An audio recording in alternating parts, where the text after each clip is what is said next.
Come in, my dear friend. Come in from the rain. The space here beside me. Soft stone to lean against, a fold of cloak to share. The fire's been waiting for you, and I think it's just the right size now. Not too loud, not too low, just enough to keep the chill at bay and offer a gentle light to sit by. You're safe here. The storm won't mind if we rest. Let it wander across the plains without us tonight. The rain can keep watch for a while, tapping its steady rhythm on the mouth of the cave, like a lullaby meant for the earth itself. Listen. Do you hear it? Not in a hurry, not in a rage, just rain, falling because that is what it does. There's a kind of peace in that. Here, settle in. You can lean back against this bit of stone. It's cool to the touch at first, but you'll warm it soon enough.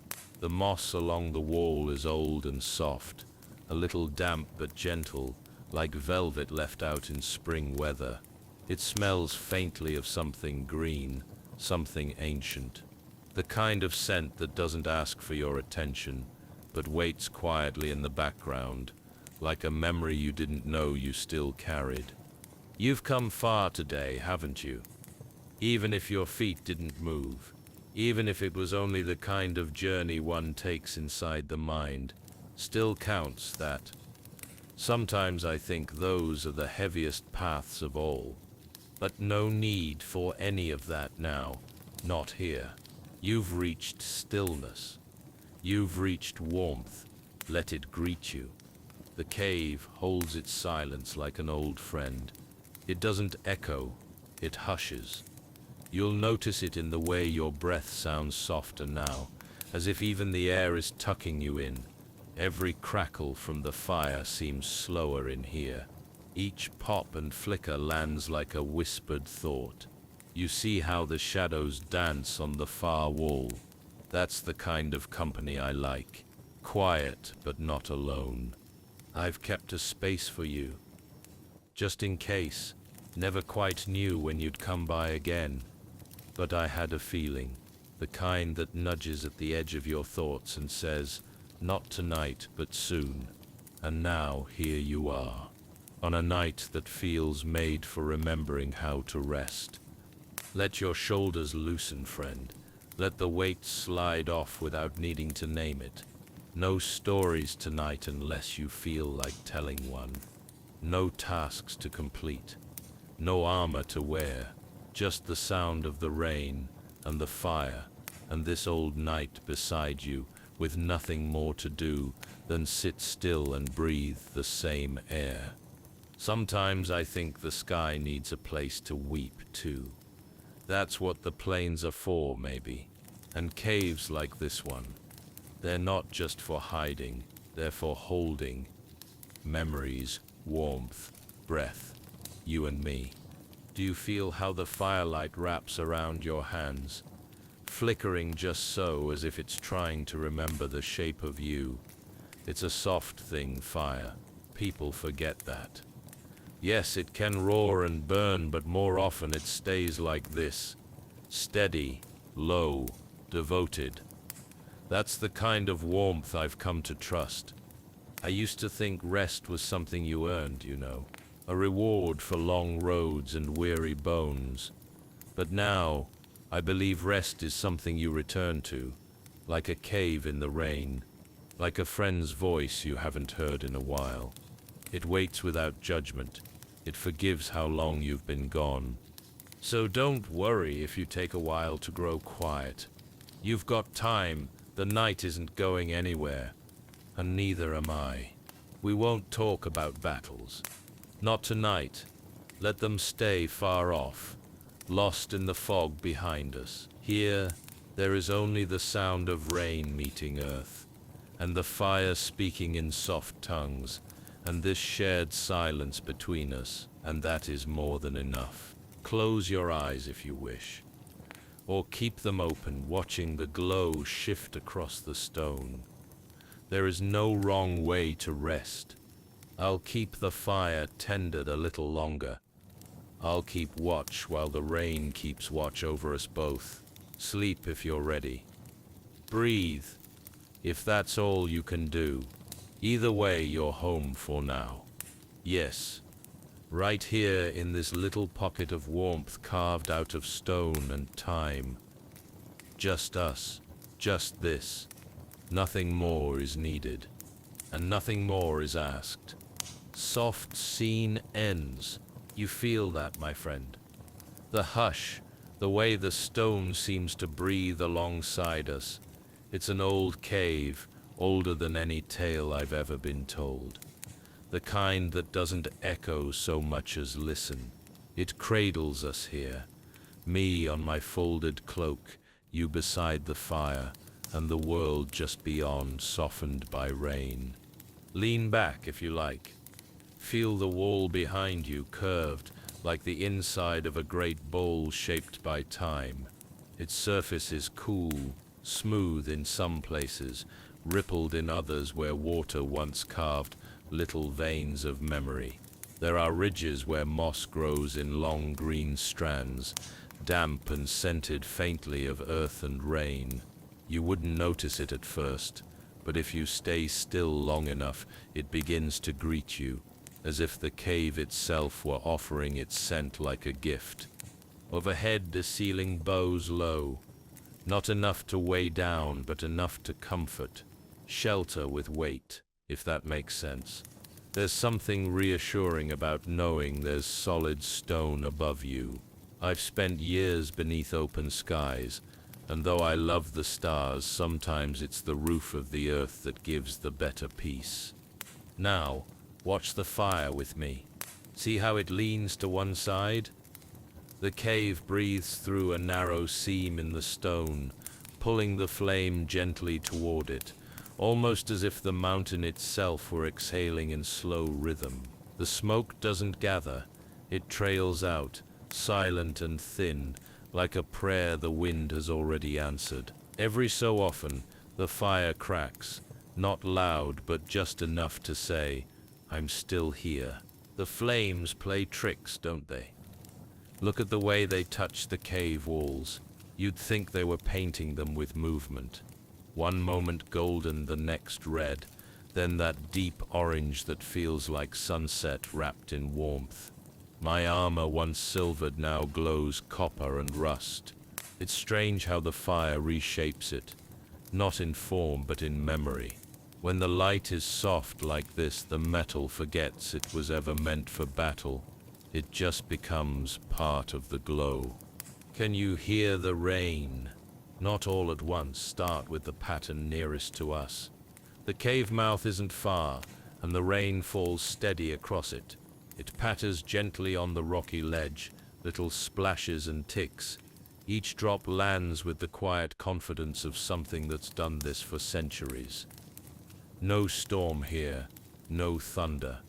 Just the calm rhythm of the world washing itself clean. Now, listen beyond that. Out across the plain. You can't hear each drop. Not out there, but you can feel them, like a great quilt of sound laid over the land. Soft, woven from 1,000 tiny hands falling in time with breath. Sometimes I think the rain speaks, not in words, but in presence. It says, "Be still." It says everything changes, but slowly, and never all at once. Beyond the firelight, the world begins to blur. The plain stretches far farther than the eye can see, especially in weather like this. It's a sea of shadow and brush, low and rolling, like waves that have forgotten how to rise. The grasses are soaked now, bent under the weight of water, swaying only when the wind gathers up the will to move. Once, that plain was full of sound, horses, laughter, the calls of distant bells. I remember it well, but tonight it belongs to the dusk and the drizzle, and I find that I don't miss the noise, not anymore. Sometimes the absence of a thing becomes its own kind of presence. The sky above it all is heavy, clouded deep and low, painted in layers of violet, slate, and ash. The kind of sky that closes in, not to frighten but to gather. A sky that folds its arms around the world and tells it to rest. When the fire flickers just so, it lights the clouds at their edges. Not bright, no, but like embers glowing in an enormous hearth beyond the horizon. And somewhere in all that distance, far past what the eyes can reach, I like to imagine a tree still standing, or a pond catching the rain like a child catching falling leaves. Quiet things, still doing what they've always done, whether we notice or not. That's what I love about nights like this. They don't demand anything from us. They don't rush or clamor for meaning. They just arrive.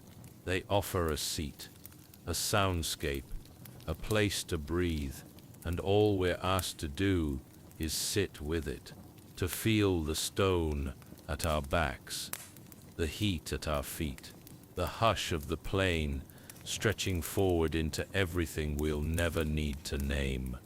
Even the air feels different here.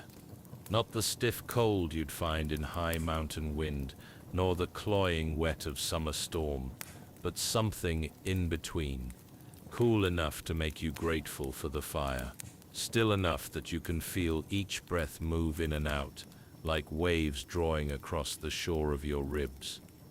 Take one now, friend, just one long breath. Do you feel how the body loosens with it? That's the cave too. That's the world saying, stay. The light will hold a while longer. The rain has no reason to leave. And I have no need to be anywhere but here. So let us stay, not because we must, but because we may. Funny thing, this cave, it's been here longer than I've been breathing, and yet it still feels like it was waiting just for me. Not in any grand sense, not destiny or such, just a quiet familiarity. The way a bench beside a garden path seems made for your back, or how certain trees know exactly how to bend to make room for a weary soul. I didn't come here tonight out of need. Not truly. There's no storm that chased me. No danger at my heels. I came here because I remembered, and because something in me was ready, not for action but for stillness. Years ago, when my beard was still more black than silver, I sheltered here during a very different kind of rain. Heavier, harsher, the kind that soaks you through and makes the earth steam afterward. I stumbled in with soaked boots, trembling fingers, and a heart clenched so tight I could hardly speak. And this place, it held me, just like it holds us now. There was a fire then too. Smaller, I think. I didn't build it with care. I built it because I needed something warm to hold on to. But the cave didn't ask for grace. It just accepted what I had. I didn't say much that night either. Didn't need to. Sometimes silence is the truest company. Now, I return not to flee, but to return. There's something full circle in that. To visit a place not because you're running from something, but because you've finally slowed enough to remember where your quiet lives.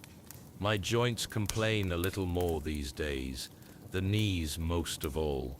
I think they're tired of the weight I've asked them to carry. But I don't mind it. Not really. Each stiffness is a page in a long story, and I've read enough to know which aches are worth their ink. Tonight, they settle easier against the stone. Maybe it's the warmth from the fire. Maybe it's your company. Maybe both. My heart feels lighter than it has in weeks. Not because anything has changed out there, but because something inside me has softened, like snow melting into spring quietly, without ceremony, no trumpets or declarations, just breath, just ease. There's a difference, between being alone and being at peace. Nothing smolders, but the chill of an empty camp, where shadows stretch too long and your own thoughts echo louder than they should. And I've felt this, what we have now, this calm presence, this shared silence. No need to fill it, no need to explain yourself. You're simply welcome, as you are. That sips peace. Sometimes I think we spend so much of our lives trying to be understood that we forget how good it feels simply to be. No performance, no masks, just the soft exhale of truth. That's what this cave has always given me. The gift of unspoken permission to set down the sword, to loosen the buckles, to sit with my thoughts and let them drift like leaves on water. Speaking of the sword, you'll notice it there, just beside the fire. Don't worry, friend. It won't be lifted tonight. It lies not in readiness, but in rest. Steel is like a person, in some ways. It needs time to cool. And this blade, well, it's had its share of days. Tonight it watches, quietly. And I think it's grateful too. Sometimes I catch its reflection in the flame. It no longer shines as it once did. The edge is still true, but the gleam has softened, like old eyes that have seen enough to stop needing to prove anything. I've reached a place in life where I no longer seek to win or to conquer. I seek spaces like this. The quiet curve of a cave wall, the glow of firelight against stone, the hush of rain turning the world into a lullaby. That sips enough, more than enough, really. And I think you feel it too, don't you? That slow, gentle settling of the soul, like dust finding its place after the wind has passed. You don't have to speak. Your presence is answer enough. There were times when I feared stillness, as if stopping meant giving up. But now I see it differently. Stillness is not the absence of movement. It's the presence of being. It's what happens when the world finally stops shouting, and you can hear the small voice inside again. That voice, it's quiet now, content. It says this is good, this is safe. Stay here a while. Then so I shall, with you beside me, and the fire before us, and the rain weaving its old song across the open plain. I find myself more whole than I've been in many a season. No grand tales tonight, no quests, just this moment, this space, this peace. Would you mind if I told you a story, my dear friend? Nothing grand, I promise. No kingdoms rising or falling, no banners or drums. Just a small tale, one I used to share with the rain. You see, when I was younger, and perhaps more often lost than found, I knew someone who believed the rain had ears. Truly, she would say, if you tell the rain a story, it carries it away, rolls it into rivers, and someday it comes back to you as peace. I didn't understand her then, but I do now. So whenever a storm lingered long enough, we'd sit near a fire like this, her on a stone with her knees drawn up, me pretending not to listen too closely, and we'd trade stories with the sky, one tale for every hour the rain kept watch. It became a kind of quiet ritual, not to pass time but to mark it, not to remember but to release. She's long gone now. Time has its own tides, but I still keep the ritual when I can. And tonight, with you here, I think it's a good time to share the first tale again, the one I always begin with. It's not about glory, it's not even about getting anywhere, really. It's about losing your way, and what you find when you stop looking. It was a long time ago. I'd been riding too far, too fast, chasing a reason I'd already forgotten. The sort of wandering that feels urgent until you realize you don't know why you're hurrying. My heart was tight in my chest, like a bird that had flown too far from its tree and forgotten how to land. And then the sky broke open. The rain came sudden, heavy, you know the kind. No warning, just a rush, like the clouds had been holding back too long and finally let go all at once. I should have sought shelter. There were trees not far behind me, I think, but I didn't turn. I just kept walking. My boots filled with water. My cloak clung to me like a second skin. I didn't care. I think part of me wanted to vanish with the storm. And then I heard it. Not thunder, not the wind. A voice, a child sip's voice, singing, soft, off-key, and utterly fearless. I paused. Just there, on the edge of a field. The road had turned to mud. The grass bowed low with water. And there she was, a little girl, no more than 7, maybe 8, spinning slowly in the rain with her arms outstretched, humming a song I didn't recognize. She had no shoes, no coat. Her hair was soaked and plastered to her cheeks. And still, she spun. I remember thinking, this is the freest soul I've ever seen. She caught sight of me finally. Stopped mid-turn, looked me straight in the eye. I didn't say anything. Chitterj smiled, not frightened, not curious, just like she knew exactly who she was, and perhaps for a flicker of a moment who I was too. Then she pointed, just once, toward the east, toward the line of trees at the edge of the field, a trail I hadn't seen. And then, without another word, she kept spinning.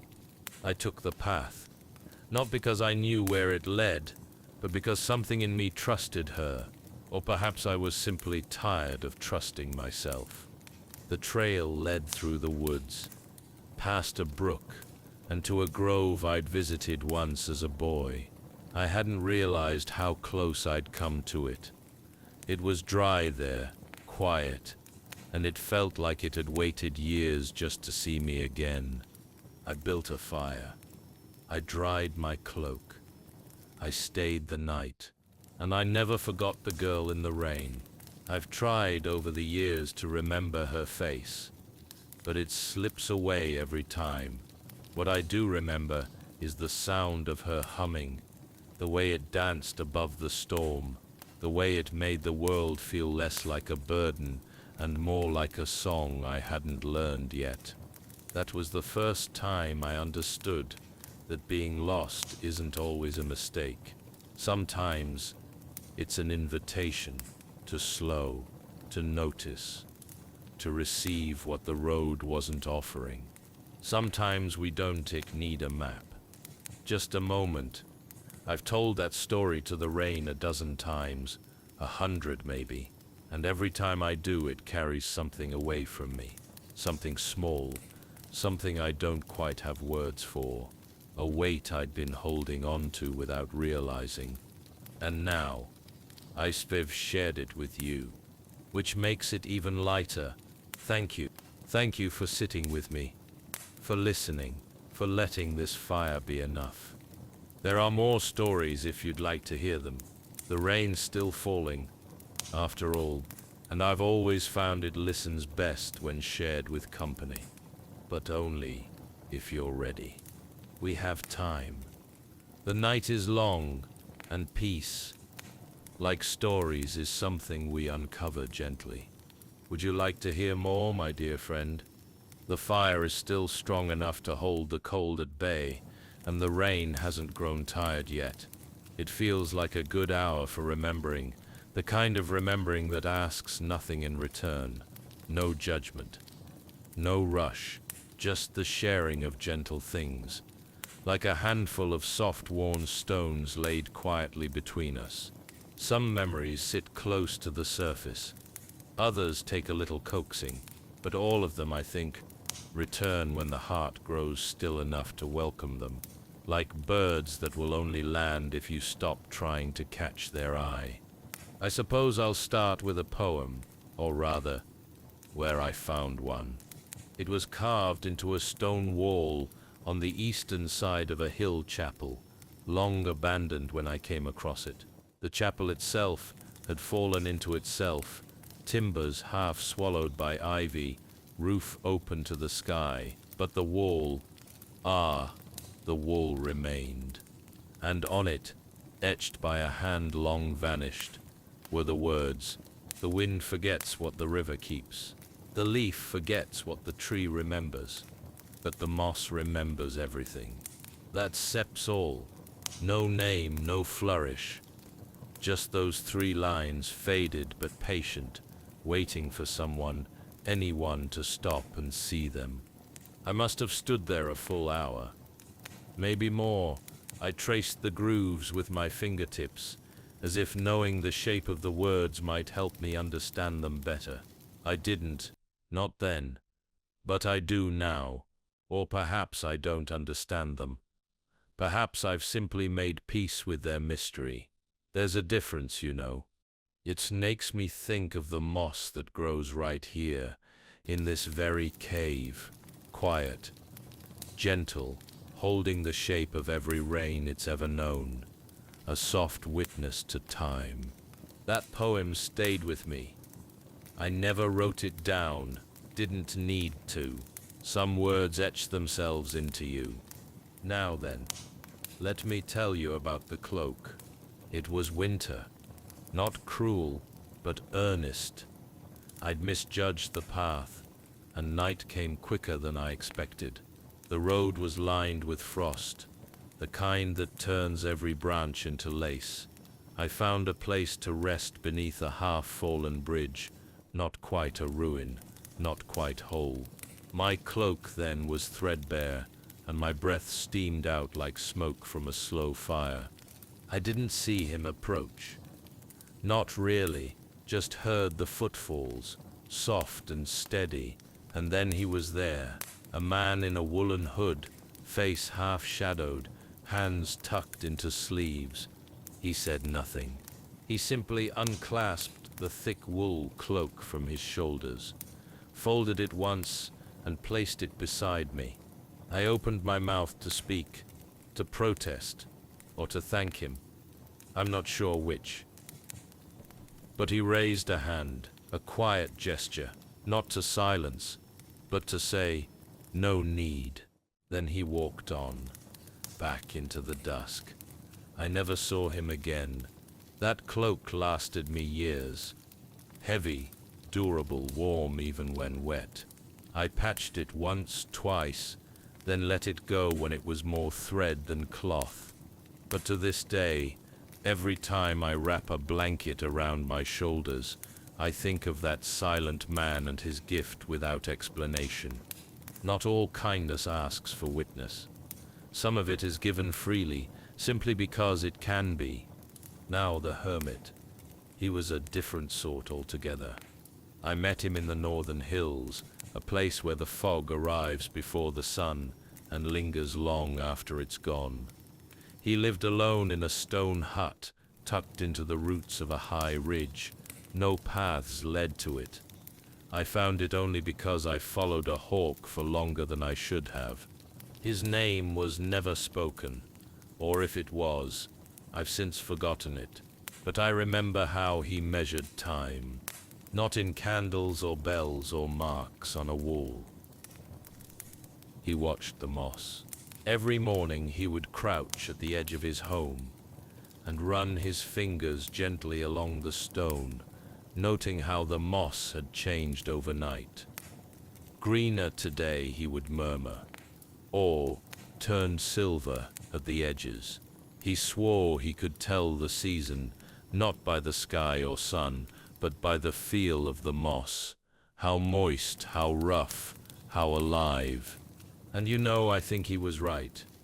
I stayed with him a few nights. We spoke little.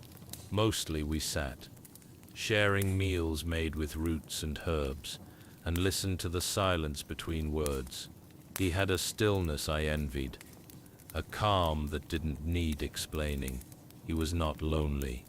He was alone, yes, but joyfully so, as though the hills were enough, the moss enough, the silence more than enough.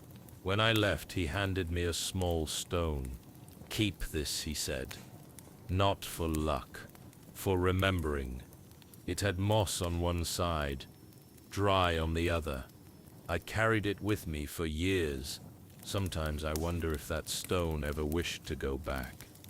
Now and again I think of going back myself, but I imagine the hermit's gone, or perhaps he's simply become part of the moss. Either way, I know he's still listening. There's another memory, softer still. May I share it? It's of a bell, a small one, hung from a branch outside a cottage, in a valley that no longer shows up on any maps. It didn't just ring in warning, it rang in greeting. Whenever someone approached the cottage, even if just a rabbit brushing past the fence, the wind would catch the bell and it would chime once, not loud, just a single silver note, like a heartbeat. The woman who lived there said it was enchanted, not in the way of spells or charms, but by intention. I told the wind what the bell meant. She told me. And now it chooses to remember. I loved that. The idea that you could tell the world your hopes and it might choose to carry them. That bell still rings in my memory, clear as ever. There are more stories, always more, but I won't hurry them. That sip's not how they live. They aren't trophies to line up or lessons to tally. They are seeds, small, quiet things that bloom only when the mind is quiet and the heart soft enough to listen. Thank you for listening, my friend, for sitting with me in the warmth of this fire, beneath the hush of rain and stone, for letting these stories breathe again. Some of them haven't been spoken aloud in years. They've waited, just like this cave, just like the moss, just like me. Maybe they were never meant to be told in crowded rooms, or over clanging mugs. Maybe they were always meant for here, for this moment, this silence, this company. And perhaps that sip's the real magic. Not the stories themselves, but the way we share them. Slowly, gently, as if the night were leaning in too, hoping to remember. The rain is easing, my friend. Listen closely. Do you hear it? That soft shift in rhythm. It's no longer falling with weight, but with intention, like a scribe laying down the final lines of a long letter. Each drop slower, gentler, not because the storm is over, but because even the clouds know when to rest. I've always found that to be a mercy in its own quiet way, the way the sky lets go. You and I, we sit here now, wrapped in the hush it leaves behind, and I find myself thinking about time, about memory, about what it means to slow down and be held by stillness rather than filled by it. There's something about this part of the night, isn't there? When the fire has grown smaller and the shadows longer, not darker, just softer. The world takes on the tone of a whispered thought, and somehow in that tone the truths we carry become easier to name. Is to fear these hours, you know, not because of the dark. Not really. I've never minded the dark. It's the silence that used to make me uneasy, the way it invited dreams. Dreams I didn't ask for, dreams I couldn't turn away from. For a long time I feared what sleep would bring, not nightmares in the sense of monsters or shadows, but echoes, moments I'd lived through and tried to bury. Sounds of steel or voices that had long since fallen silent in waking life, coming back not to haunt but to remind. And even that, even remembrance felt too heavy. But something zips changed. Not in the world, I think. In me. Tonight with you beside me, with the cave cradling our backs, and the fire painting the stone with low golden sighs, I feel something I haven't known in years. Permission. Permission to let go. To stop holding the shape of old weight. To trust that if sleep comes, it won't come to take, but to offer. It's strange, isn't it, how long it can take us to learn how to rest. We spend our youth rushing, our middle years enduring, and if we're lucky, only if we're lucky, we arrive here to this soft understanding that rest isn't something you earn. It's something you're allowed because you are alive, and because aliveness too is a kind of labor. I think often of the way memories soften with time, not in sharpness. They still have their edges, but in how they settle, like leaves at the bottom of a pond. Once stirred, yes, but now they rest there, not forgotten, just quiet. I used to believe I had to keep everything awake in my mind, every moment, every lesson, every loss, as if letting them fade was a kind of betrayal. But now I see it differently. Now, I believe memories want to rest too. They don't wish to be carried all the time.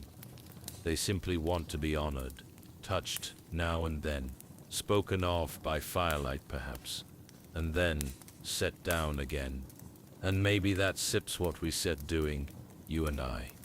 Honoring what's come before, without letting it weigh the night down. There's a kind of bravery in rest. A quiet one no one sees. It takes courage to release your grip on what hurt you, to stop rehearsing the past, even if it shaped you.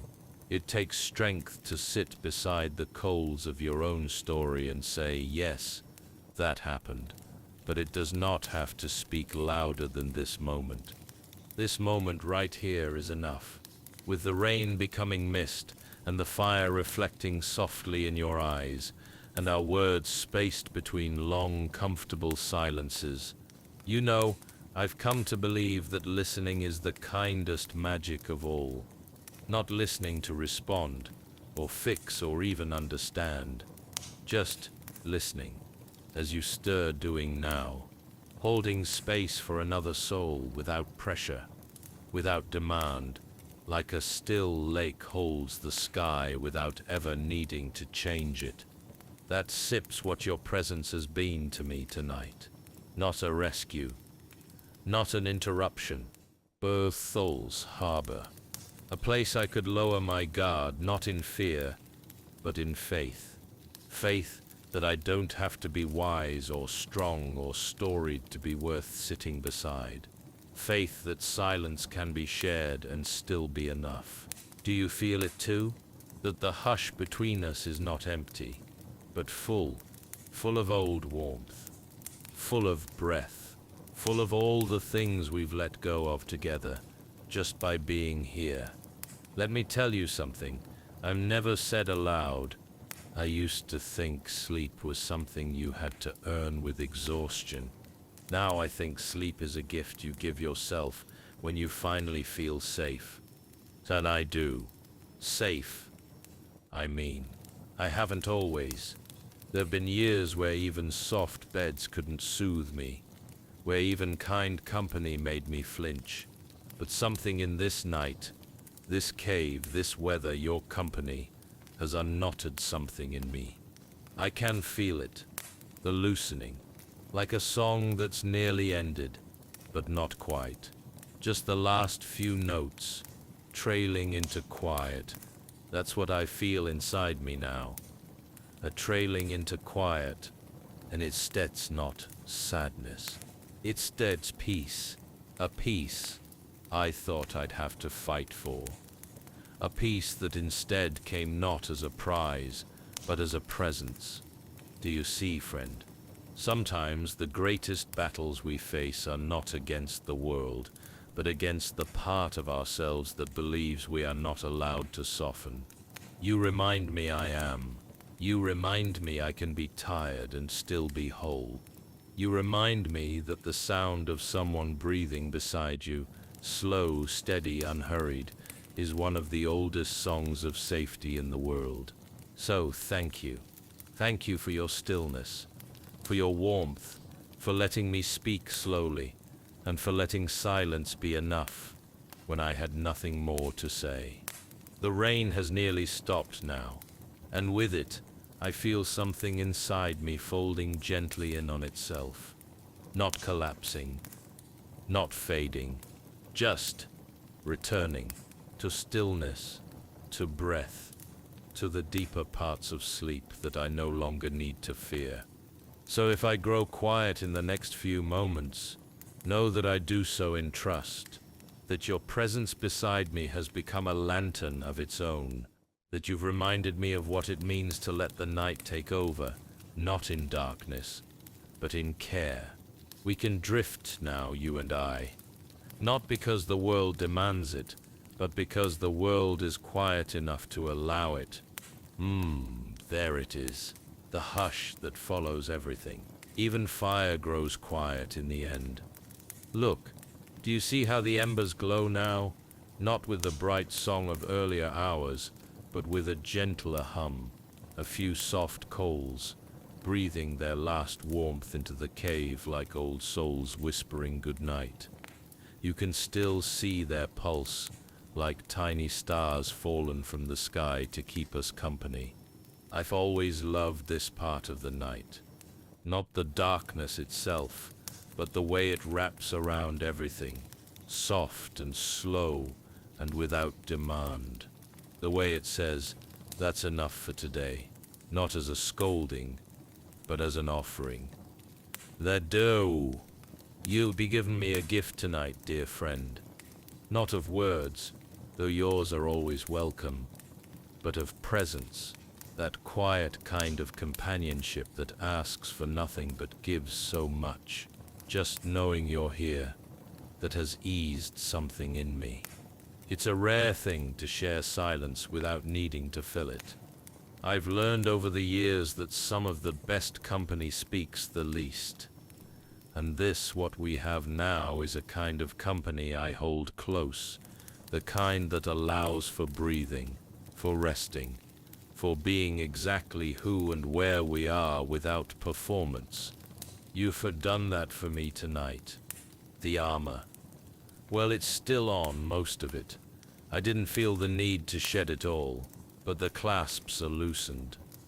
The plates sit easier against my chest.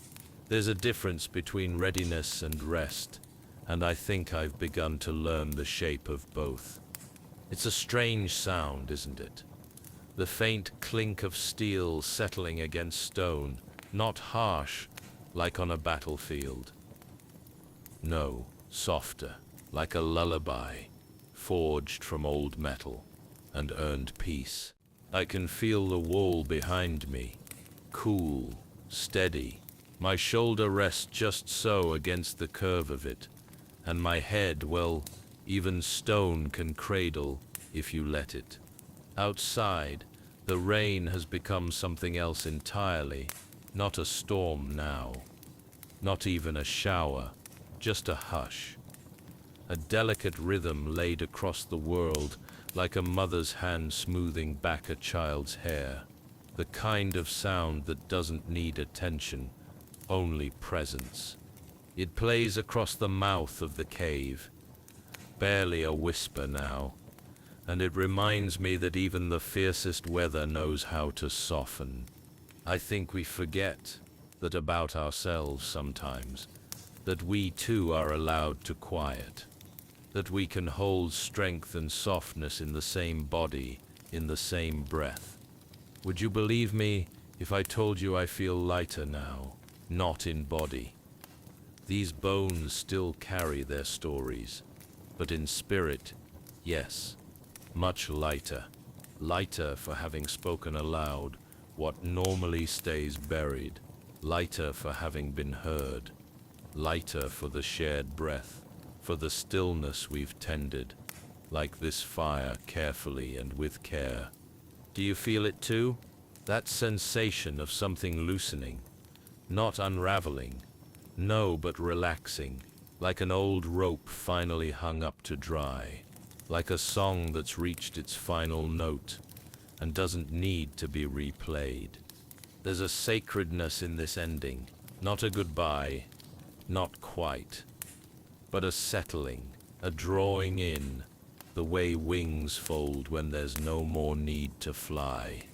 And I find I'm ready for that now, made you ready to rest. There was a time I feared that word, rest, as if it meant surrender, as if it meant I was no longer useful, no longer needed, but rest is not the end of meaning. It is its reflection, a place where all the things we've done and been can come to breathe beside us. You seems to have helped me see that tonight, so thank you for listening. Yes, but more than that, for being here, for allowing me to be exactly who I am without armor, without tale or task, just me. An old knight beside a quiet fire speaking softly to someone who understands. You've stayed with me long past the noise, long past the stories, into the place where stillness lives. And that, my dear friend, that means more than you know. There's some to close my eyes soon. Not yet, but soon. The warmth of the fire still lingers at my feet, and the night is cool against my cheek. It's a good balance, the kind that invites sleep, not as escape, but as arrival. Before I drift, let me tell you one last thing. There's a rhythm to this world that doesn't need to be understood, only trusted. The way dusk becomes night, the way fire fades, the way even storms step back to let the earth rest. And tonight, that rhythm brought us here, to this cave, to this quiet, to this peace. So stay a while longer, if you like. Watch the last of the embers fade. Listen to the soft hush of rain on stone. And if sleep should find you too, know that it is welcome. You are safe here, with me, with the fire, with the slow, sacred breath of a night that asks for nothing, but gives everything.